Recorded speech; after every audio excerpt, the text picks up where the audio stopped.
వసంతవల్లరికి స్వాగతం. ఈనాటి వసంతవల్లరిలో సుప్రసిద్ధ కథా రచయిత స్వర్గీయ బెహరా వెంకట సుబ్బారావు గారి రచన మాతృమూర్తి వింటారు.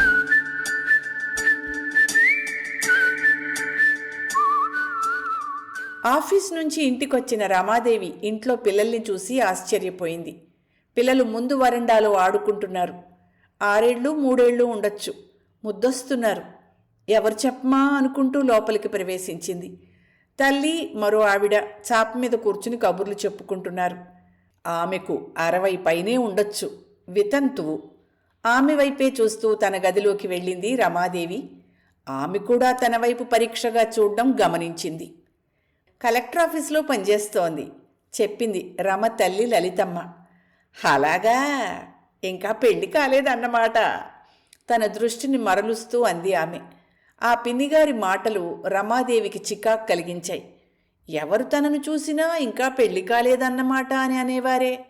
తనకి పెళ్లి కాకపోతే వాళ్ళకేమిటో అనుకుంది. ఎక్కడైనా అబ్బాయి ఉంటే చూసి పెట్టండి పిన్నిగారు, నాకు ఈడు మించిపోతోంది అని ఆమెను వేళాకోళం చేయాలనుకుంది. కానీ తల్లికి జడిసి ఊరుకుంది రమ. పెద్దమ్మాయిని రాజమండ్రి ఇచ్చాము, అల్లుడు రైల్వేలో పనిచేస్తున్నాడు. దీనికి చెయ్యాలనుకుంటున్నాం పిన్నిగారు. సంబంధాలు చూస్తున్నారా అడిగింది ఆవిడ. చూస్తున్నాం, కానీ ఒక్కడు మాకు అందుబాటులో లేడండి. ఏమిటో కట్నం ఇవ్వకూడదు పుచ్చుకోకూడదు అని రేడియోల్లో వింటున్నాం, పేపర్లలో చూస్తున్నాం.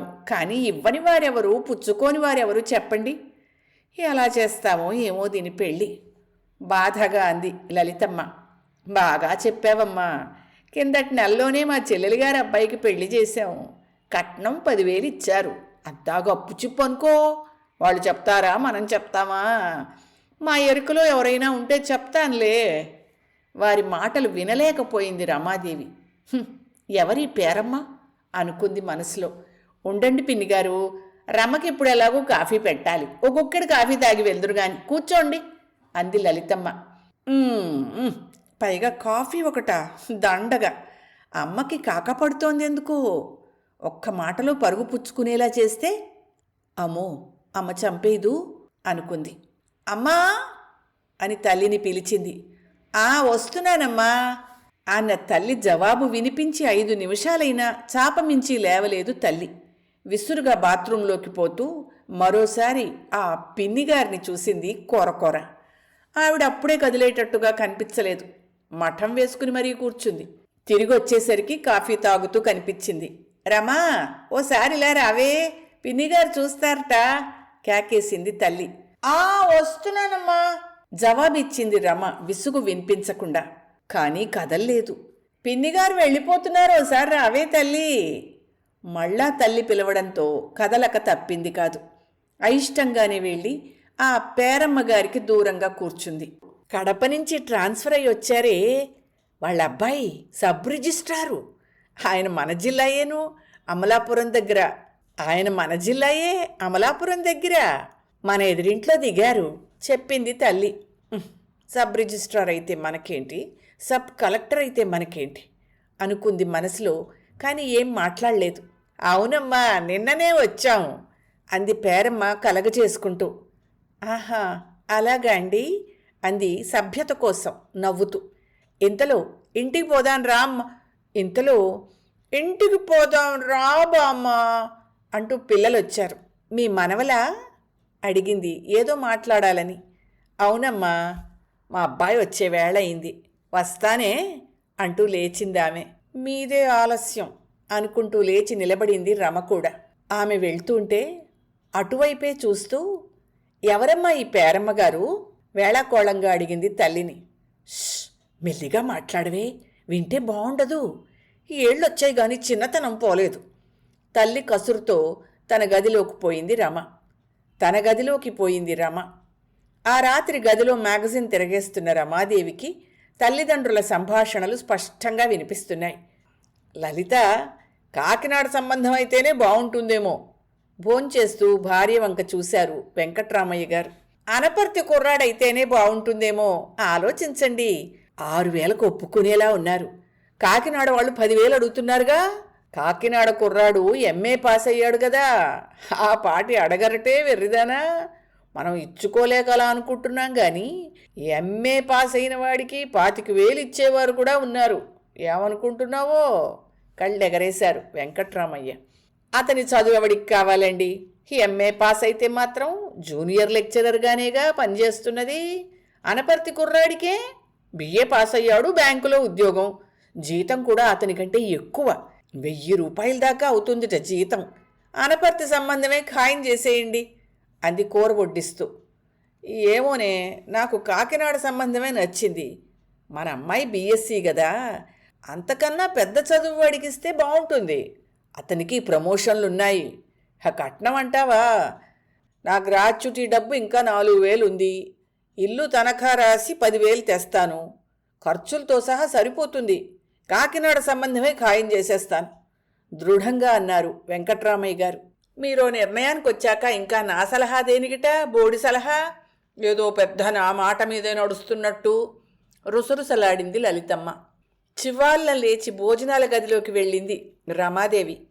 భోంచేస్తున్న తండ్రి పక్కనే కూర్చుంది. నాన్నగారు అంది ఏదో చెప్పాలని.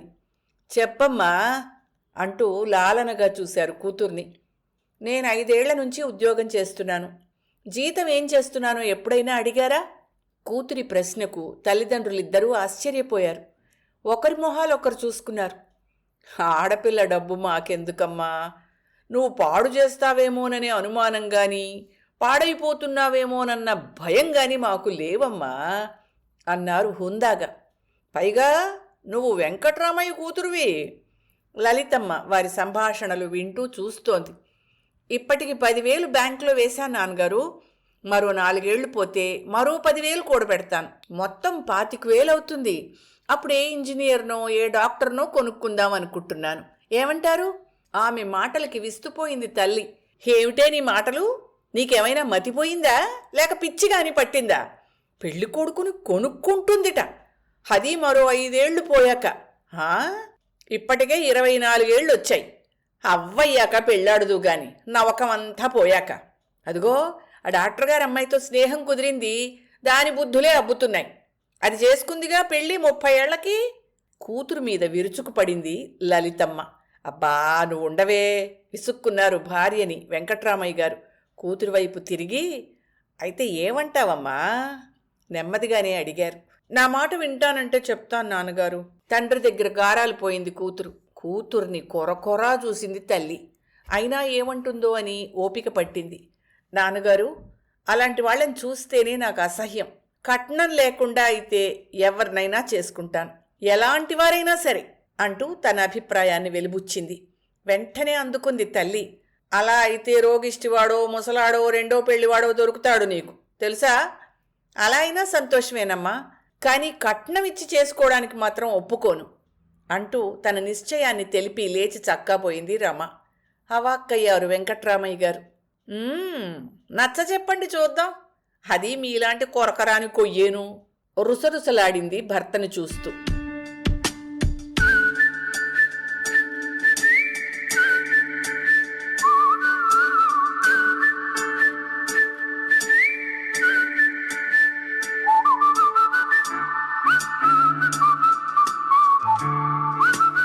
అమ్మా, ఇంతకీ ఆ పిన్నిగారు ఎవరో చెప్పావు కాదు? మర్నాడు సాయంత్రం కాఫీ తాగుతూ అడిగింది రమ. పిన్నిగారెవరే? అర్థం కాక ఎదురు ప్రశ్న వేసింది లలితమ్మ. అదేనమ్మా పెళ్ళిళ్ళ పేరమ్మగారు. నిన్నొచ్చారే, నాకు సంబంధం కూడా చూస్తానన్నారు. అదేనమ్మా మీ పిన్నిగారు చెప్పింది వస్తున్న నవ్వును ఆపుకుంటూ. తప్పమ్మా, పెద్దవాళ్ళు చాదస్తం కొద్దీ ఏదో అంటారు. ఆమె ఎవరనుకుంటున్నావు? సబ్ రిజిస్ట్రార్ గారి తల్లే. అంటే ఆవిడికి పేరు లేదా ఏ? అదిగో ఆ వేళాకోళమే వద్దన్నది. ఏదో నేను ఆవిడికంటే చిన్నదాన్ని కాబట్టి చనువుగా నీ పేరేమిటమ్మా అని అడిగితే చెప్పాను. తిరిగి మీ పేరేమిటండి అని పెద్దవాళ్ళని వెంటనే అడిగితే ఏం బాగుంటుంది? మేమైతే వెంటనే అడిగేస్తాం. అదేనమ్మా మీకు మాకు తేడా. నీకేం తల్లి తీరుబడిగా ఉన్నావు, నేను వంట చెయ్యాలి అంటూ లేవబోయింది లలిత. అంతలో మామగారి మనవడు ఆదరా బాదరా పరిగెత్తుకుని వస్తుంటే అటువైపు చూశారిద్దరు. ఏం బాబూ, ఏం కావాలి? ఆతృతగా అడిగింది లలితమ్మ. మా బామ్మ బాత్రూంలో పడిపోయింది, మాట్లాడడం లేదు అమాయకంగా ముద్దుగా చెప్పాడు. కంగారు పడింది లలితమ్మ. అయ్యో, ఎంత పని జరిగింది! రమా, ఓసారి వెళ్ళిరా అమ్మా, చీర మార్చుకుని నేను వస్తాను, పద పద అంటూ రమ వంక చూసింది. రమ మాట్లాడకపోవడంతో నువ్వు పదవే, నేను వస్తాను తొందర చేసింది తల్లి. బాబూ, మీ నాన్నగారు ఉన్నారా ఇంట్లో? అడిగింది రమ ఆ కుర్రాణ్ణి. ఓ లేరు అంటూ అడ్డంగా తల ఊపాడు. నువ్వు అర్జెంటుగా పదవే, అసలే ఆవిడది ముసలి ప్రాణం విసుక్కుంది తల్లి. రమకి బయలుదేరక తప్పింది కాదు. మా అమ్మగారిని నెమ్మదిగా లేవదీసి మంచం మీద పడుకోపెట్టి గదంతా కలయజూసింది. మీ అమ్మగారు ఏరి బాబూ? అడిగింది ఎక్కడా మరో స్త్రీ ఉన్న ఛాయలు కనపడకపోవడంతో. అదిగో అని చెయ్యెత్తి చూపించాడు కుర్రాడు. అటువైపు చూసింది. గోడకి ఓ స్త్రీమూర్తి ఫోటో ఉంది. ఆ ఫోటోని పరీక్షగా చూసింది ఓ క్షణం. వయస్సెంతో ఉండదు, 25 లోపే. ఎంత భాగ్యురాలు!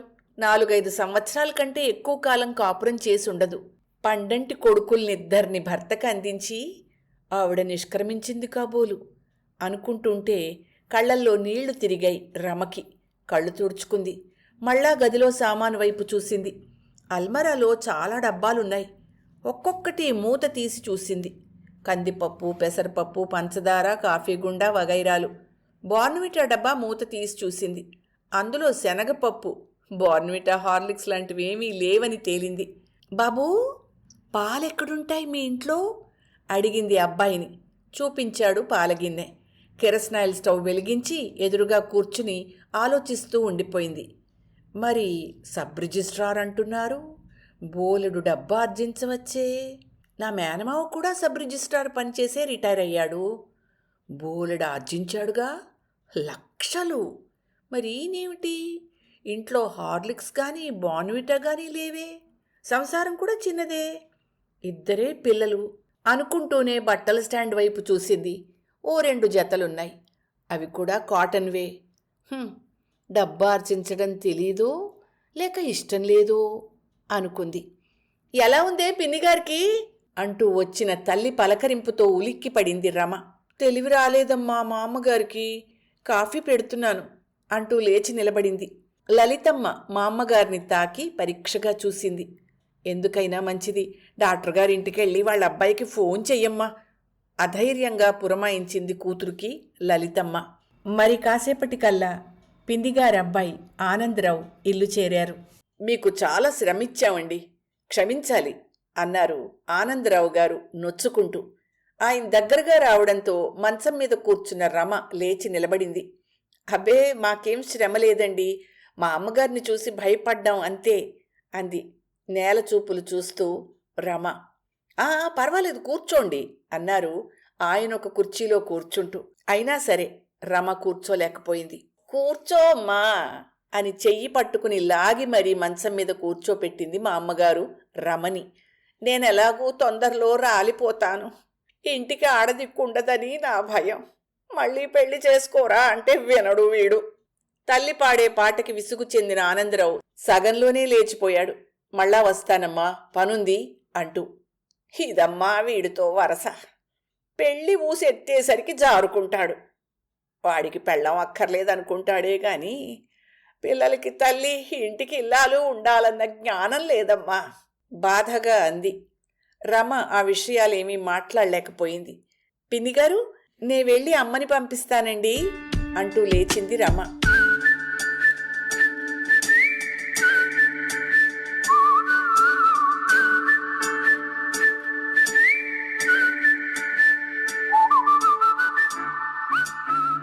అమ్మా, మా అమ్మగారి కోడలు చనిపోయిందని చెప్పావు కాదే? ఇంట్లో అడుగు పెడుతూ అడిగింది వంట చేస్తున్న తల్లిని. ఏది, నువ్వు చెప్పనిస్తేనా? నిన్న ఆమె వెళ్ళిందే తడవు వేళాకోళం పట్టించావు. ఇక రాత్రి నీ పెళ్లి గొడవ. ఉదయం పోయి ఆఫీస్ నుంచి వచ్చావో లేదో ఈ మా అమ్మగారి హడావుడి. పాపం, ఆమె 4 ఏళ్లు కాపురం చేసిపోయిందిటే. అతను మరి పెళ్లి చేసుకోనన్నట్ట. ఈ 2 మనవల్ని పెట్టుకుని ఆ ముసలావిడ ఈదులాడుతోంది చెప్పింది సానుభూతిగా.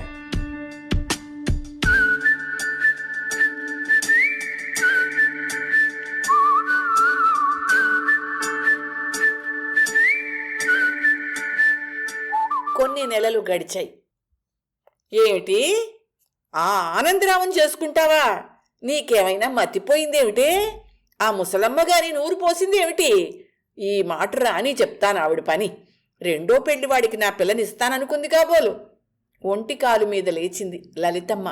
అబ్బెబ్బే, ఆవిడేమీ నాకు నూరిపోయలేదమ్మా, నేనే నిర్ణయించుకున్నాను. అవ్వా, ఎవరితోనూ అనలేదు కదా కొంప తీసి? ఆహా, అనలేదు, మా అమ్మగారితో మాత్రమే చెప్పా అంది దగ్గు స్వరంలో. అయ్యో అయ్యో, అవ్వా, ఎంత పనిచేసావే. ఏమంది ఆవిడ? ఆవిడేమంటుందిలే, లక్ష్మీదేవి లాంటి పిల్లొస్తానంటే చంకలు గుద్దుకోదు. ఇప్పుడే వెళ్ళి కనుక్కుంటానుండు. లబోదిబోమంటూ బయలుదేరింది లలితమ్మ. కానీ ముందు వరండాలోనే భర్త ఎదురయ్యేసరికి ఆగిపోయింది. ఎక్కడికే అంత దూకుడుగా వెళ్తున్నావు? భార్య వాలకం కనిపెట్టి అడిగారు వెంకట్రామయ్య గారు. వాళ్ళకాట్లోకి. పిల్ల సంపాదిస్తోంది కదా అని సంబరపడి ఊరుకున్నారే గాని దానికి 30 ఏళ్ళు వచ్చాయి.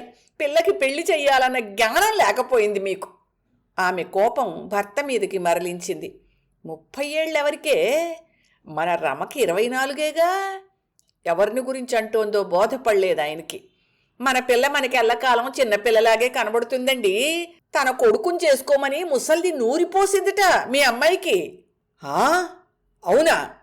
ఏమ్మా అన్నట్టు కూతురు వైపు చూశారు. మరుక్షణంలోనే రమ తలదించుకుంది భయంతో. ఏమ్మా, మా అమ్మగారు వాళ్ళ అబ్బాయిని చేసుకోమని చెప్పారా? కోపాన్ని అణగద్రొక్కుంటూ అడిగారు. లేదు నాన్నగారు, మా అమ్మగారు నాకేం చెప్పలేదు. నేల చూపులు చూస్తూ జవాబిచ్చింది. హతాశుడయ్యారు వెంకట్రామయ్య గారు. నోట మాట రాలేదు. శత్రువుని చూసినట్టు అసహ్యంగా కూతుర్ని చూసి వంటింట్లోకి వెళ్ళిపోయింది లలితమ్మ. తండ్రి కూతుళ్లే తేల్చుకోవాలని ఆవిడుద్దేశం. ఏమిటమ్మా ఈ గొడవ? ఇదంతా నిజమేనా? నమ్మలేనట్టుగా మళ్ళా అడిగారు. ధైర్యాన్ని కూడగట్టుకుని అడుగులో అడుగు వేసుకుంటూ తండ్రిని సమీపించింది రమ. నాన్నగారు, నాకు కాబోయే భర్త రెండో పెళ్లివాడైనా సరే నిజాయితీపరుడు, సంస్కారి అయి ఉండాలి. పరుల సొమ్ము ఆశించి కట్నం పేరుతో గుంజాలని చూసేవాళ్లంటే నాకు అసహ్యం చిన్న స్వరంతో చెప్పింది. ఇంతకీ ఆయన ఒప్పుకున్నాడా? అనుమానంగా అడిగారు. ఎందుకు ఒప్పుకోడు? లక్ష్మీరా మోకాలొడ్డుతాడా? ఎంత మూర్ఖుడైనాను. మధ్యలో దూరింది మళ్ళా లలితమ్మ. ఏమో, ఇంకా తెలీదు. మా అమ్మగారు కనుక్కుని చెప్తానన్నారు. ఆయన సరేనంటేనే పెళ్లి జరుగుతుంది. ఇదేమీ లవ్ మ్యారేజ్ కాదు కదా. చూశారా ఎంత బరి తెగించిందో. అవ్వా, మీ అబ్బాయిని పెళ్ళాడుతాను అని చెప్పిందిట. సిగ్గు లేకపోతే సరి. బుగ్గలు నొక్కుంది తల్లి. నువ్వు ఊరుకోవే, చికాకు పడ్డారు భార్య మీద. ఇంతకీ అతను ఒప్పుకోవాలి కదా. 40వ పడిలో పడ్డాక ఇంకా పెళ్లి చేసుకుంటాడా? శాంతింపజేయ ప్రయత్నం చేశారు. అతను ఒప్పుకుంటే పెళ్లి చేసేస్తారన్నమాట. అయితే ఇష్టంగా దాన్ని నేను ఒక్కర్తినేనా? ఈ కొంపలో నా మాటకు ఎప్పుడు విలువ ఉంది కనుక. కాపురానికి వచ్చి 30 ఏళ్ళు అయింది. పని మనిషి కన్నా హీనం. కంట తడి పెట్టుకుంటూ వెళ్ళిపోయింది లలితమ్మ.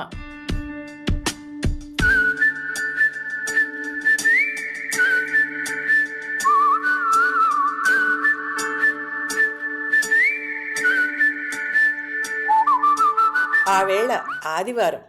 వెంకట్రామయ్య గారు తన కొడుక్కి ఒంట్లో బాగోలేదు అంటే చూడ్డానికని అమలాపురం వెళ్లారు. లలితమ్మ, మా అమ్మగారు, మనవలు అంతా కలిసి సత్యనారాయణమూర్తి గుడికి వెళ్లారు. ఒంటరిగా ఈజీ చైర్లో కూర్చుని వీక్లీలోని బొమ్మలు చూస్తోంది రమాదేవి.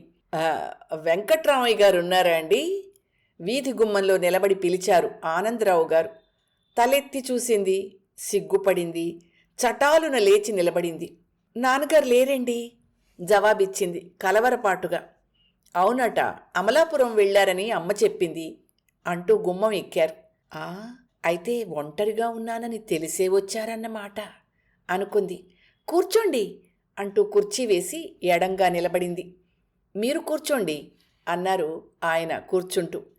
పర్వాలేదండి అంది లజ్జపడుతూ రమ. కొన్ని నిమిషాలు మౌనంగా గడిచిపోయాయి. మీతో ఏకాంతంగా మాట్లాడాలని వారం రోజుల నుంచి అనుకుంటున్నాను. ఈరోజు కుదిరింది అన్నారు. గోడకి తగిలించి ఉన్న క్యాలెండర్ వైపు చూస్తూ రమ కూడా అతని కళ్ళల్లోకి చూడలేకపోయింది. ఆనందరావే మళ్ళా అన్నారు.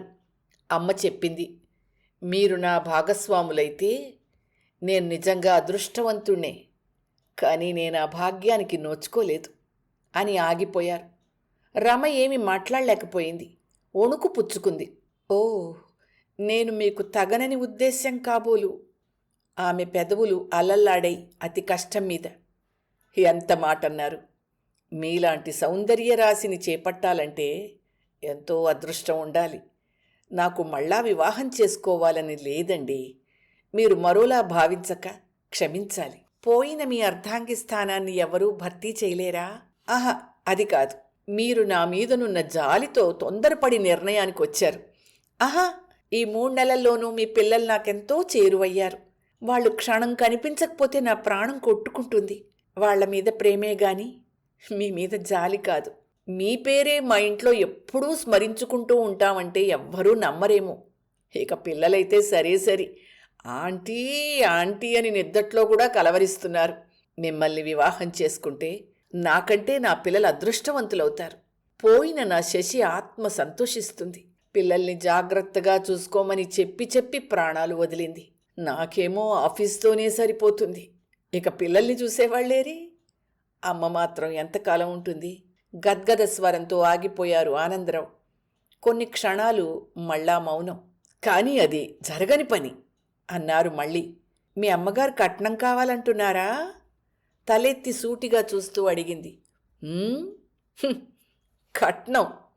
నా ఉద్యోగం ఎలాంటిదో మీకు తెలుసనుకుంటా. 2 చేతులా ఆర్జించవచ్చు.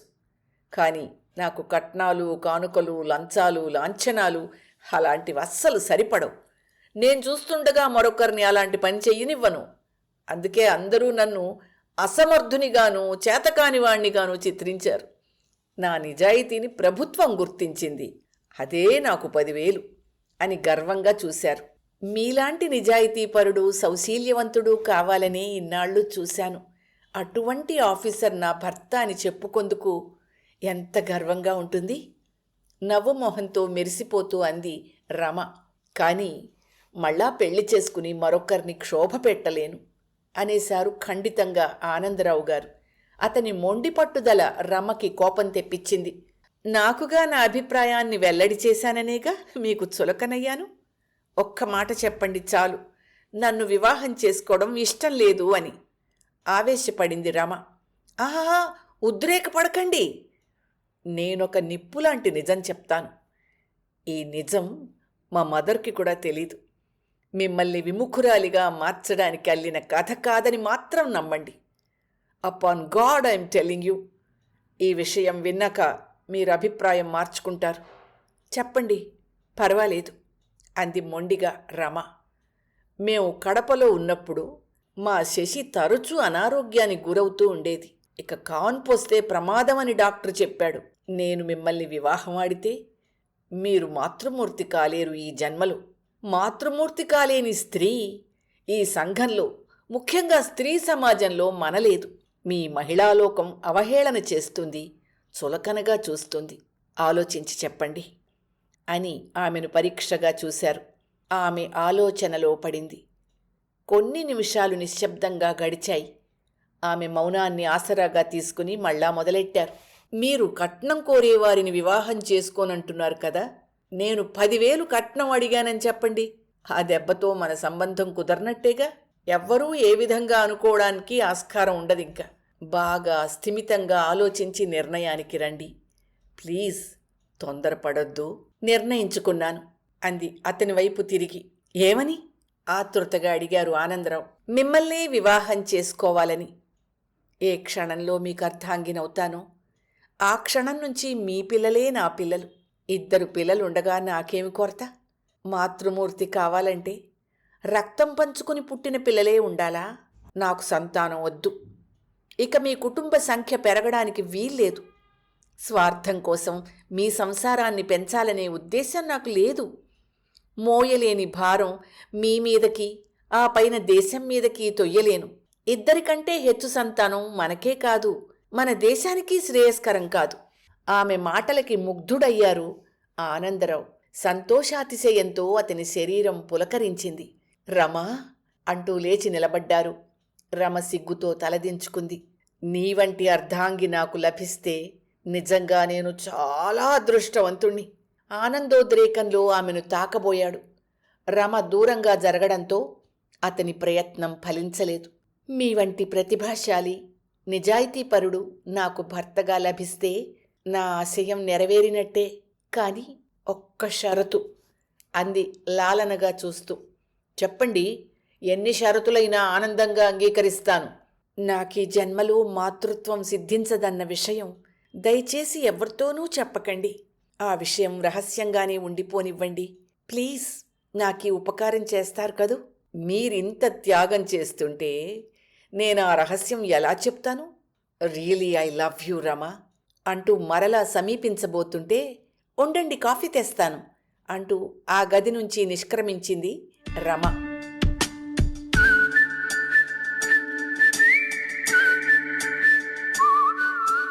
వసంతవల్లరిలో సుప్రసిద్ధ కథా రచయిత స్వర్గీయ బెహరా వెంకట సుబ్బారావు గారి రచన మాతృమూర్తి విన్నారు. ఈ కథ డిసెంబర్ 1, 1976 నాటి యోజన మాసపత్రికలో ప్రచురితమైంది. వసంతవల్లరిలో ఇవాల్టి కార్యక్రమం మీకు నచ్చిందని ఆశిస్తున్నాను. అందుకే లైక్ చేసి మీ మిత్రులకు, బంధువులకు లింక్ను షేర్ చేసి మీ అమూల్యమైన అభిప్రాయాన్ని నాకు కామెంట్ బాక్స్లో తెలియచేయమని, వసంతవల్లరికి సబ్స్క్రైబ్ చేయమని విన్నవించుకుంటూ మీ వసంతలక్ష్మి అయ్యగారికి సెలవు మరి. Thank you. వసంతవల్లరి మిత్రులు, శ్రేయోభిలాషులు, వీక్షకులు, శ్రోతలు అందరికీ ఒక విజ్ఞప్తి.